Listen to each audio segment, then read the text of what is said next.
রাজধানীর নয়াপল্টনে বিএনপির কেন্দ্রীয় কার্যালয়ের সামনে তারুণ্যের সমাবেশে অংশ নিতে দলে দলে জড়ো হচ্ছেন নেতাকর্মীরা।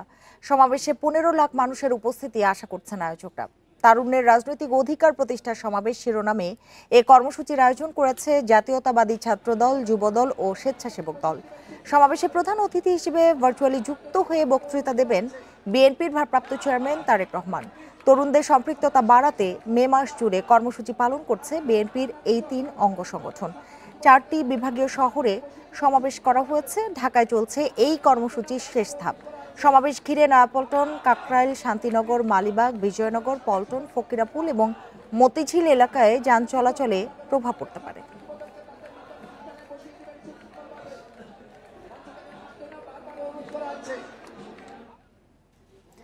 এ বিষয়ে আরো জানাতে নয়াপল্টন থেকে আমাদের সাথে যোগ দিয়েছেন সহকর্মী মাহমুদ শরীফ। শুরুতেই সমাবেশ স্থলের কথা বলবেন, কেমন পরিস্থিতি দেখছেন, আর তরুণ যারা এই সমাবেশে অংশ নিতে আসছেন তারা কি প্রত্যাশার কথা জানাচ্ছেন তাদের? দেখুন, তারুণদের রাজনৈতিক অধিকার প্রতিষ্ঠার জন্য আজকের এই সমাবেশ, এটি বিএনপির অঙ্গ সহযোগী সংগঠন ছাত্রদল, যুবদল এবং স্বেচ্ছাসেবক দল, এই 3 সংগঠনের সমন্বয়ে আজকে এই নয়াপল্টনের সমাবেশ অনুষ্ঠিত হচ্ছে। এটির নাম দেওয়া হয়েছে তারুণ্যের সমাবেশ। অর্থাৎ তরুণদেরকে রাজনীতিতে সম্পৃক্ত করা, তরুণদেরকে দেশের জন্য কাজে লাগানো, এটি মূলত এই 3 সংগঠনের লক্ষ্য উদ্দেশ্য। এবং এই 3 সংগঠনের পক্ষ থেকে সংবাদ সম্মেলন করা হয়েছে কয়েক দফা। সেখানে যে বিষয়টি তুলে ধরা হয়েছে যে বিএনপির যে 31 দফা, সেখানে তরুণদেরকে একটি বড় জায়গায় রাখা হয়েছে। এই তরুণরাই বাংলাদেশের ভবিষ্যৎ, তারাই দেশকে এগিয়ে নেবে। দেশের মানুষের ভবিষ্যৎ এই তরুণদের হাতে নির্ভর করছে। কিভাবে দেশকে এগিয়ে নিয়ে যায়, কিভাবে গণতান্ত্রিক উপায়ে দেশে রাজনৈতিক যে অবকাঠামো, রাজনৈতিক যে পদ্ধতি, সেটিকে কিভাবে আরো শক্তিশালী করা যায়, এটি মূলত মূল লক্ষ্য উদ্দেশ্য। এখানে তারুণ্যের এই সমাবেশ বেলা 2টায় আনুষ্ঠানিকভাবে শুরু হবে। যদিও সকাল থেকেই ঢাকা সহ আরো যে 3 বিভাগ রয়েছে, সিলেট, ফরিদপুর এবং ময়মনসিংহ, এই মোট 4 বিভাগের আজকের এই কর্মসূচি, এই 4 বিভাগ থেকেই নেতাকর্মীরা নয়াপল্টনে জড়ো হয়েছেন, খন্ড খন্ড মিছিল নিয়ে জড়ো হয়েছেন, প্ল্যাকার্ড, ব্যানার, ফেস্টুন নিয়ে তারা জড়ো হয়েছেন। এখানে আমরা যে বিষয়টি লক্ষ্য করেছি, যে জানতে চাই যে তারুণ্যের রাজনৈতিক অধিকার প্রতিষ্ঠার সমাবেশ, কি ধরনের রাজনৈতিক অধিকার প্রতিষ্ঠার সমাবেশ বলা হচ্ছে, এটাকে কি আসলে বার্তা দিতে চায় বিএনপি এই সমাবেশের মাধ্যমে? দেখুন, বিএনপি যে মূল 3 সংগঠন ছাত্রদল, যুবদল এবং স্বেচ্ছাসেবক দল, এই সংগঠনগুলোই মূলত যুব সমাজ বা তরুণদেরকে নেতৃত্ব দিয়ে থাকে এই বিএনপির পক্ষ থেকে। এখন এই তরুণ সমাজ, এখন বিএনপির বক্তব্য হচ্ছে যারা ভোটার হয়েছেন তারা গত 3 নির্বাচন, আওয়ামী লীগ সরকার আমলে যে নির্বাচন হয়েছে সেই সব নির্বাচনে তারা সঠিকভাবে ভোটাধিকার প্রয়োগ করতে পারেনি। অর্থাৎ বিএনপির বক্তব্য হচ্ছে এই তরুণরা যে এবার ভোট দেবে, সেই ভোট যেন গণতন্ত্রের পক্ষে, মানুষের পক্ষে, দেশের পক্ষে হয়, সেটি মূলত তাদের লক্ষ্য। এবং তরুণদেরকে রাজনীতিতে সম্পৃক্ত করতে চায় বিএনপি, কারণ এই তরুণদের মধ্যে অপার সম্ভাবনা রয়েছে। এই তরুণরা যদি মেধাভিত্তিক রাজনীতি প্রতিষ্ঠিত করতে পারে, তাহলে দেশের যে রাজনৈতিক চেহারা সেটি পাল্টে দিতে পারে এই তরুণরা। এটি মূলত বিএনপির লক্ষ্য উদ্দেশ্য।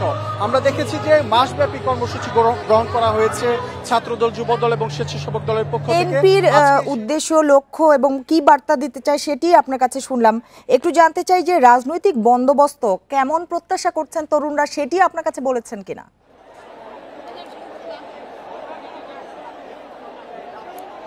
দেখুন, রাজনীতিতে তরুণদের আগ্রহ কমে গেছে। এটি বিভিন্ন সভা সমাবেশে, বিভিন্ন নেতাদের বক্তব্যে, বিভিন্ন সুশীল সমাজের বক্তব্যে উঠে এসেছে বিভিন্ন সময়ে। গত 15 বছর 16 বছরের রাজনীতি যদি আমরা দেখি, একতরফা রাজনীতি ছিল। বিভিন্ন মহলে থেকে এইটি দাবি করা হয়েছে। সেই একতরফা রাজনীতি থেকে দেশকে বের করে নিয়ে এসে তরুণ মেধাভিত্তিক যে তরুণ মেধাবী যারা আছেন তারা দেশকে নেতৃত্ব দেবে, এবং মেধাবীরা যদি রাজনীতিতে আসে তাহলে দেশকে অনেক দূর এগিয়ে নিয়ে যাওয়া সম্ভব, দেশের মানুষের ভাগ্য পরিবর্তন করা সম্ভব, এবং গণতন্ত্র বারবার যেন হোঁচট না খায়, এজন্য তরুণদের যাতে ভূমিকা আরো অনেক বেশি থাকে, এটি মূলত হচ্ছে এই আজকের এই সমাবেশের মূল লক্ষ্য। এখানে বিএনপির ভারপ্রাপ্ত চেয়ারম্যান তারেক রহমান বক্তব্য রাখবেন, প্রধান অতিথির বক্তব্য। তিনি বেশ কিছু দিক নির্দেশনা দেবেন তরুণদেরকে, এবং সেই দিক নির্দেশনা এখানে যারা উপস্থিত হয়েছেন ঢাকা, ময়মনসিংহ, সিলেট, ফরিদপুর এই 4 বিভাগের যারা নেতাকর্মী উপস্থিত হয়েছেন তারা তৃণমূলে ছড়িয়ে দেবেন। এখানে যে বিষয়টি লক্ষণীয় যে আজকের এই কর্মসূচি ঘিরে আমরা দেখেছি যে বিএনপির ভারপ্রাপ্ত চেয়ারম্যান তারেক রহমান আপনি বলছিলেন দিক নির্দেশনা দেবেন, তিনি কখন নাগাদ বক্তৃতা দিতে পারেন কিছু জানতে পেরেছেন?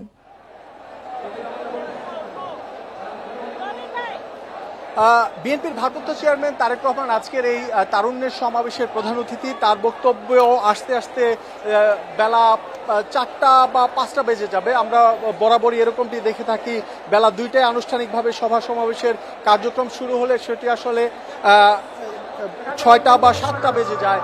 এমন সময় আমরা দেখি যে বিএনপির ভারপ্রাপ্ত চেয়ারম্যান তারেক রহমান বিকেল 5টা নাগাদ বক্তব্য দিতে পারেন এবং বিএনপির ভারপ্রাপ্ত চেয়ারম্যান তারেক রহমান ছাড়াও এখানে দলের স্থায়ী কমিটির সদস্য খন্দকার মোশাররফ হোসেন সহ আরও যারা জ্যেষ্ঠ নেতা আছেন তারা বক্তব্য দেবেন এবং তারা এই তরুণ যারা আছেন তাদেরকে বিভিন্ন দিক নির্দেশনা দেবেন যাতে সেই দিক নির্দেশনা তারা তৃণমূলে ছড়িয়ে দিতে পারেন। এবং আজকের এই সভা সমাবেশে এখন পর্যন্ত যারা বক্তব্য দিয়েছেন তাদের বক্তব্য কিন্তু নির্বাচনের দাবি বারবারই উঠে এসেছে।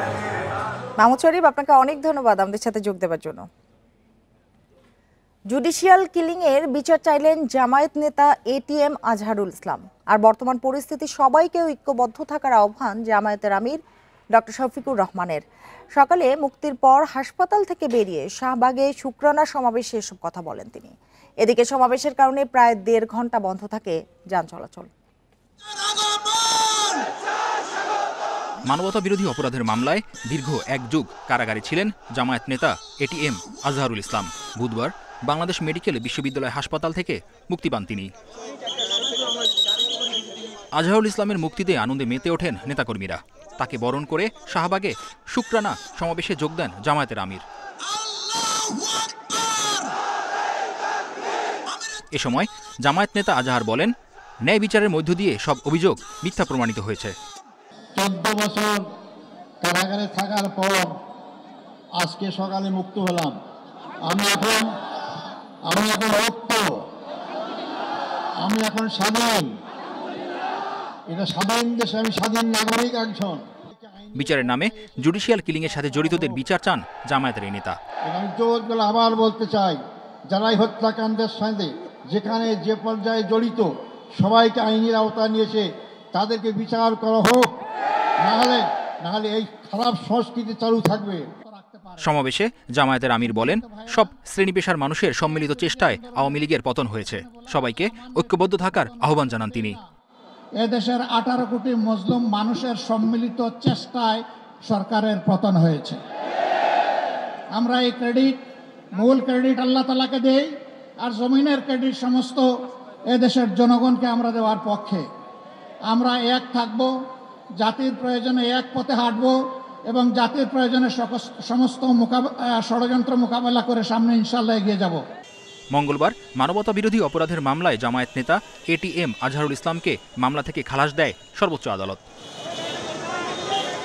মেহেদী হাসান, ইন্ডিপেন্ডেন্ট নিউজ, ঢাকা।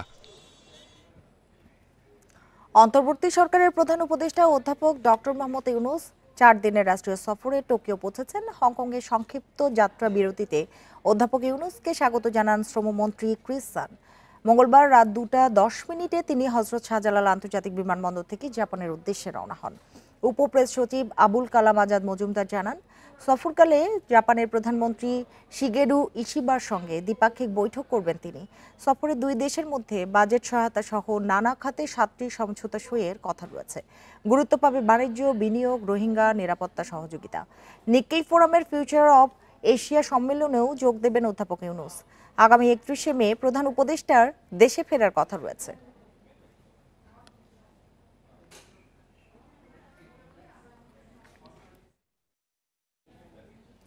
জাতীয় চক্ষু বিজ্ঞান ইনস্টিটিউটে চিকিৎসক ও নার্সদের উপর হামলায় বেশ কয়েকজন আহত হয়েছেন। পরিস্থিতি নিয়ন্ত্রণে কাজ করছে সেনাবাহিনী। বেলা 12টার দিকে হাসপাতালে জুলাই গণ অভ্যুত্থানে আহতদের 2 পক্ষের মধ্যে হাতাহাতির ঘটনা ঘটে। এ সময় ভাঙচুর চালানো হয়। এর প্রতিবাদে কর্মবিরতি শুরু করেন চিকিৎসক, নার্স সহ হাসপাতালের কর্মীরা। এতে ব্যাহত হচ্ছে চিকিৎসা সেবা কার্যক্রম। প্রত্যক্ষদর্শীরা জানান, নার্স চিকিৎসকদের অবস্থান কর্মসূচিতে বাধা দেন রোগী এবং শিক্ষার্থীরা। এ সময় হাসপাতালের মূল ফটক বন্ধ করে চিকিৎসক ও কর্মচারীদের মারধরের অভিযোগও উঠেছে।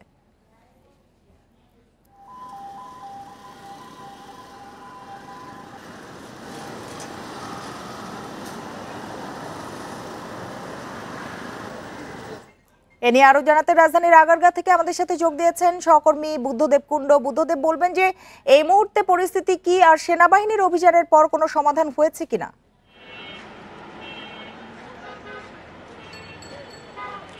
দেখুন, সকাল থেকেই কিন্তু এই চক্ষুবিজ্ঞান ইনস্টিটিউটটা একদমই রোগীদের দুর্ভোগ আমরা দেখেছি। এখানে সকাল থেকেই কিন্তু কোনো ধরনের সেবা রোগীরা পায়নি। এর কারণ হিসাবে আপনাকে যদি একটু গতকালকের বা আরও ৩-৪ দিন আগের একটি ঘটনা বলি। এর আগে জানেন যে চক্ষুবিজ্ঞান ইনস্টিটিউটে একটি বিশাল সংখ্যক জুলাই আন্দোলনে আহত যে ছাত্ররা তারা অবস্থান নিয়েছেন, অর্থাৎ চিকিৎসার জন্য তারা এখানে আছেন। সেই সংখ্যাটি প্রায় ২০০-র কাছাকাছি। এর আগে তারা গত ৪ দিন আগে ঠিকঠাক চিকিৎসা পাচ্ছে না, এই অভিযোগে তারা কিন্তু কয়েকজন বিষপানের চেষ্টা করে এবং গতকাল রাতে যেমনটি হয়েছিল, তারা পরিচালকের একদম রুমের সামনে গিয়ে পেট্রোল ঢেলে নিজেরা আত্মাহুতি দেয়, এরকমটা ছাত্রদের পক্ষ থেকে দাবি করা হচ্ছে। সেই চেষ্টাটা যখন করা হয়, একইভাবে যে চক্ষুবিজ্ঞান ইনস্টিটিউটের চিকিৎসক বা নার্স বা স্টাফ যারা আছে তারা কিন্তু বলছেন যে এই আহতদের দুটি গ্রুপ হয়ে যায় এবং এদের মধ্যে হাতাহাতির ঘটনা ঘটে এবং কিছু ওয়ার্ড থেকে শুরু করে পরিচালকের যে কক্ষ রয়েছে তার পাশে ভাঙচুরের ঘটনা ঘটে। এই পরিস্থিতিতে আজকে সকাল থেকে এই হাসপাতালের যে চিকিৎসক, নার্স বা অন্যান্য স্টাফরা আছে তারা নিরাপদ কর্মপরিবেশের দাবিতে একটি কর্মবিরতি দেয়। এই কর্মবিরতি যখন দেয়, আপনি জানেন যে জাতীয় চক্ষুবিজ্ঞান ইনস্টিটিউট বাংলাদেশের সর্ববৃহৎ চোখের চিকিৎসা দিয়ে থাকে এবং এখান থেকে কিন্তু সারা বাংলাদেশ থেকে রোগীরা আসে এবং সেই রোগীরাও কিন্তু অনেকের অপারেশন হবে, তারা সেই প্রস্তুতিটা নিয়ে আসে এবং সেই কার্যক্রম রাত থেকে তারা শুরু করে। এরাও কিন্তু চড়াও হয় যখন কর্মবিরতি দেওয়া হয়। এরপরে এই সাধারণ রোগীদের সাথে যুক্ত হয় আন্দোলনে আহত যারা এখানে চিকিৎসা নিচ্ছেন তারা, অর্থাৎ 3টি পক্ষ হয়ে যায় এখানে। একদিকে সাধারণ সেবা যারা নিতে চাচ্ছেন তারা, বৈষম্য বিরোধী ছাত্র আন্দোলনে আহত যারা তারা, এবং হাসপাতাল কর্তৃপক্ষ যারা এখানে কর্মচারী বা নার্স, আয়া, বুয়া এরা রয়েছে এবং সাথে চিকিৎসকও আছে, অর্থাৎ 3টি পক্ষ হয়ে যায়। এক পর্যায়ে আমরা যেমনটি শুনতে পাই যে দুই পক্ষই চড়াও হয় এবং মারধর করে। অভিযোগ আছে যে একজন আরেকজনকে অভিযোগ দিচ্ছেন, যেমন স্টাফরা যেমন বলছেন যে আন্দোলনে আহত এবং এখানে যারা সাধারণ এরা স্টাফদের উপর হামলা করে, আবার এখানে বৈষম্য বিরোধী আন্দোলনে আহত যারা তারা বলছেন যে স্টাফরাই তাদেরকে গায়ে হাত তুলে। এরকম দ্বিমুখী বা ত্রিমুখী এখানে অভিযোগের খবর আমরা পাই এবং তারপরে কিন্তু পরিস্থিতি এতটাই খারাপ অবস্থায় যায়, এখানে সেনা বাহিনীকে খবর দেওয়া হয় এবং তারপরে কিন্তু সেনাবাহিনী এসে পরিস্থিতি কিছুটা নিয়ন্ত্রণে। এখনও কিন্তু সেনাবাহিনী হসপিটালে অবস্থান করছেন এবং এখানে যারা আটকা পড়েছিলেন সকাল 8টা থেকে অনেকে এখানে অবরুদ্ধ অবস্থায় ছিল, তাদেরকে কয়েকজনকে উদ্ধার করা হয়। পরিস্থিতি এখনো তাদের নিয়ন্ত্রণে নেই বলে সেনা কর্মকর্তাদের একজন আমাদেরকে নাম প্রকাশ না করার অনুরোধে জানিয়েছেন। এবং আমরা যেমনটি আপনাকে অনেক ধন্যবাদ আমাদের সাথে যোগ দেওয়ার জন্য।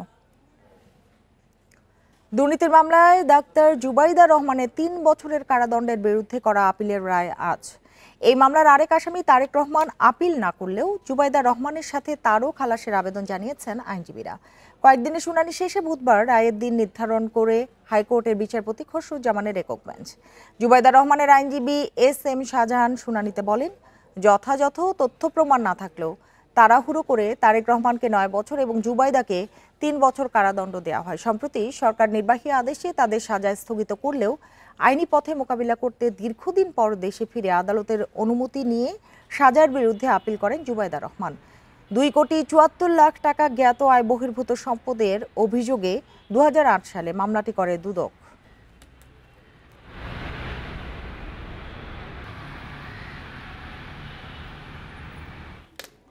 ঢাকা দক্ষিণ সিটি কর্পোরেশনের মেয়র হিসেবে বিএনপি নেতা ইশরাক হোসেনকে শপথ না পড়ানোর আবেদনের বিষয়ে বক্তব্য শুনতে কাল নির্বাচন কমিশনের আইনজীবীকে ডেকেছে আপিল বিভাগ।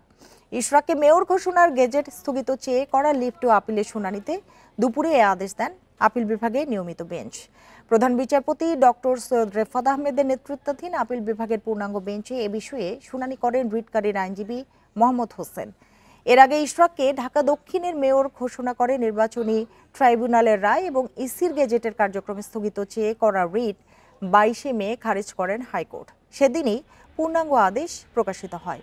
ওই আদেশের বিরুদ্ধে মেয়র ঘোষণা ও গেজেটের কার্যক্রম স্থগিত চেয়ে সোমবার লিভ টু আপিল করেন রিটকারী। 27 মার্চ ইশরাককে ডিএনসিসির মেয়র ঘোষণা করে রায় ঘোষণার পর গেজেট প্রকাশ করে ইসি।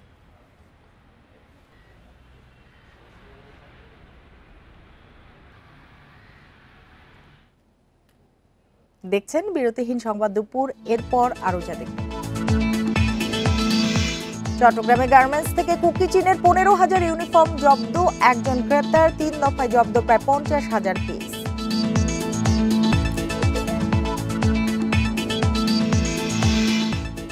শিল্প কারখানায় আজ থেকে গ্যাস সরবরাহ আরও বাড়াবে পেট্রোবাংলা। প্রতিদিন মিলবে অতিরিক্ত 150 মিলিয়ন ঘনফুট।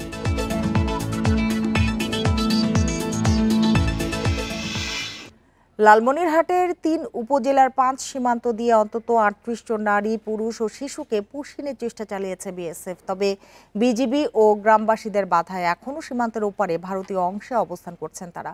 বিজিবি জানায় ভোরের দিকে আদিতমারির দুর্গাপুরের চওড়াটারি সীমান্ত দিয়ে 13 জন, হাতিবান্ধার বনচৌকি দিয়ে 6 জন এবং পাটগ্রামের আমবাড়ি, পচা ভান্ডার ও ধবলগুড়ি সীমান্ত দিয়ে 19 জনকে বাংলাদেশে পুষিনের চেষ্টা করে বিএসএফ। তবে বিজিবির বাধায় তা ব্যর্থ হয়। এ নিয়ে সীমান্ত এলাকায় উত্তেজনা দেখা দিয়েছে। বিভিন্ন সীমান্তে পুষিন ঠেকাতে বিজিবির পাশাপাশি স্থানীয় গ্রামবাসীরাও অবস্থান নিয়েছেন। এ ঘটনায় বিএসএফকে পতাকা বৈঠকের আহ্বান জানানো হয়েছে। এদিকে সিলেট ও সুনামগঞ্জ সীমান্তে 30 জন শিশু সহ 82 জনকে পুষিনের পর আটক করেছে বিজিবি। তাদের পরিচয় নিশ্চিতে কাজ চলছে। ভারতের বিএসএফ বাংলার লোক আসামের লোক ঠেলি পার করে দিবেন সেখানে আমাদের দুর্গাপুর ইউনিয়ন দিয়ে। বিজেপি আমরা জনগণ আছি, সবাইকে করছি, লোক আসবে ধরছে, আমরা আটক দিছি। ভারত থেকে যে লোক যে আসছে আমরা কোনোভাবে ভারতের লোককে মানি নেব না। চট্টগ্রামে পাহাড়তলীর একটি গার্মেন্টস থেকে কুকি চিন বা কেএনএফ এর 15,000-এর বেশি ইউনিফর্ম জব্দ করেছে আইনশৃঙ্খলা বাহিনী। এ ঘটনায় একজনকে গ্রেপ্তার করা হয়েছে। মধ্যরাতে এ অভিযান চালায় যৌথ বাহিনী। এর আগে সোমবার রাতে নগরীর একটি গার্মেন্টসের গুদাম থেকে কেএনএফ এর জন্য তৈরি প্রায় 12,000 পিস ইউনিফর্ম জব্দ করা হয়। এছাড়া 18 মে চট্টগ্রামের বায়েজিদ এলাকার পোশাক কারখানা রিংভু গার্মেন্টস থেকে জব্দ করা হয় 20,000 পিস কেএনএফ পোশাক। গ্রেপ্তার করা হয় কারখানা মালিক সহ 3 জনকে। এ নিয়ে 3 দফায় কুকি চিনের প্রায় 50,000 পিস ইউনিফর্ম জব্দ করা হলো। চলতি মাসে এসব ইউনিফর্ম সরবরাহের চুক্তি ছিল বলে জানিয়েছেন গ্রেপ্তারকৃতরা।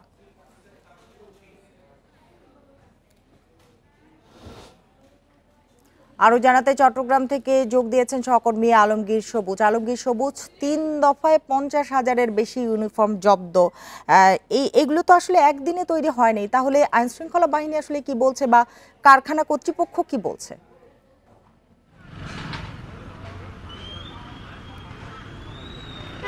আপনি ঠিকই বলেছেন, 3 দফায় 47,000-এর বেশি, অর্থাৎ প্রায় 50,000-এর মতো যে ইউনিফর্ম যেগুলি কুকি চিনের জন্য তৈরি করা হয়েছে বলে আমাদেরকে জানানো হয়েছে এবং এই বিষয়েও ইতিমধ্যে মামলা হয়েছে চট্টগ্রামের বায়েজিদ থানায়। প্রথম দফায় গত 17 মে রাতে যে অভিযান হয়েছে, 18 মে যে মামলা হয়েছে চট্টগ্রামের বায়েজিদ থানায়, সেখানে বলা হচ্ছে যে 20,000 ইউনিফর্ম তারা উদ্ধার করছে যেগুলি কুকি চিনের জন্য তৈরি করা হয়েছে। ওই মামলায় আসলে বলা হয়েছে মর্ম সিং মার্মা নামে একজন এই কাপড়ের অর্ডারটা নিয়েছিলেন 2 কোটি টাকার বিনিময়ে। তারা যে গার্মেন্টস থেকে যে কাপড়গুলো উদ্ধার করা হচ্ছে সেখানে 30,000 পিসের কথা আমরা জেনেছিলাম। পরবর্তীতে গত পরশুদিন রাতে আরও প্রায় 12,000 পিস এবং গতকাল রাতে পাহাড়তলী এলাকা থেকে, আমি এখন যেখানে আছি এই এলাকা থেকে প্রায় 15,000 পিসের বেশি যে ইউনিফর্ম যে উদ্ধার করা হয়েছে। পুলিশ আমাদেরকে আনুষ্ঠানিকভাবে বলছে না, যদিও অন্যভাবে আমরা যে খবর পেয়েছি গত এই যে বায়েজিদের যে মামলা, সে মামলা সূত্র ধরে তদন্ত করতে গিয়ে এখানকার কারখানায় যে পোশাকগুলি তৈরি হচ্ছিল সেই খবর পেয়েছে পুলিশ। সেই ভিত্তিতে কালকে অভিযান চালিয়েছে রাতে এবং এখনো অভিযান অব্যাহত আছে বলে আমাদের সবুজ, আরেকটা বিষয় একটু জানতে চাই যে এই পোশাকটি বা এই ইউনিফর্মটি যে কুকি চিনে সেটি আসলে কিভাবে নিশ্চিত হলো?